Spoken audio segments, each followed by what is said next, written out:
Let's turn to the war in Gaza. And Qatar says that the first consignment of aid under a deal which was brokered between Israel and Hamas has entered the territory. Planes carrying 61 tons of aid had flown into Egypt. It's understood that has now been delivered to Gaza, although it's not known if it's been distributed just yet. Hamas has said that for every box of medicine intended for Israeli hostages who were taken during the attack on the 7th of October, 1,000 boxes would be reserved for residents of Gaza. Meanwhile, the fighting continues. Officials from the Hamas-run health ministry in Gaza say at least 16 people were killed and many more injured in a missile strike on a building in Rafah in southern Gaza. They claim several children were among the casualties. And in the last hour, a feed from cameras in Rafah caught this explosion. Details about what exactly happened have not yet emerged.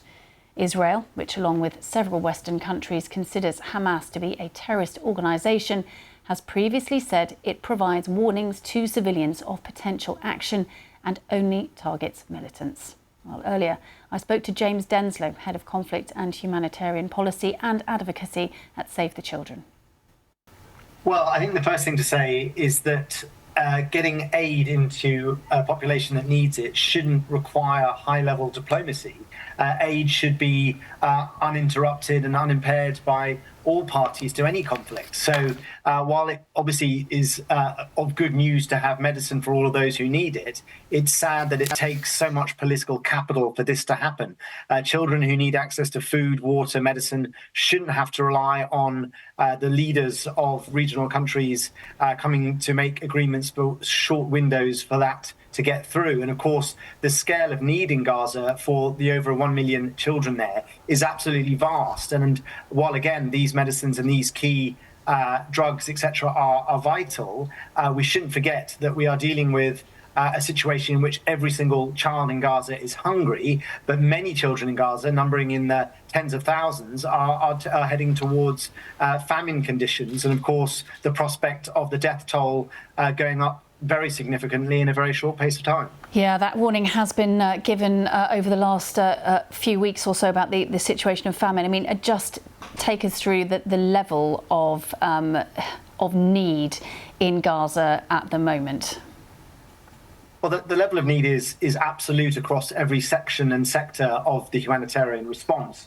Yesterday saw 225 aid trucks go into Gaza compared to the pre-conflict average of 500. But we shouldn't get ourselves focusing entirely on numbers of trucks because, of course, the population across Gaza has different needs, and parts of the north in particular are finding it very hard to get access to aid. And the numbers of convoys that are given permission to get to that population is extremely low indeed. And today, of course, we've seen the main access road from north to south cut off. We've also seen issues over the last week or so in terms of a communication blackout and inability to communicate, whether that's aid operators or the population trying to work out where is relatively safe, because of course there's no single safe place in Gaza. So when you're talking about that mismatch between the actual need for aid and the amount that we're able to get in and distribute effectively, mass suffering happens in between. And of course, I would really sum up our response at the moment as not reversing or addressing the humanitarian crisis, but simply slowing its descent into greater levels of hell.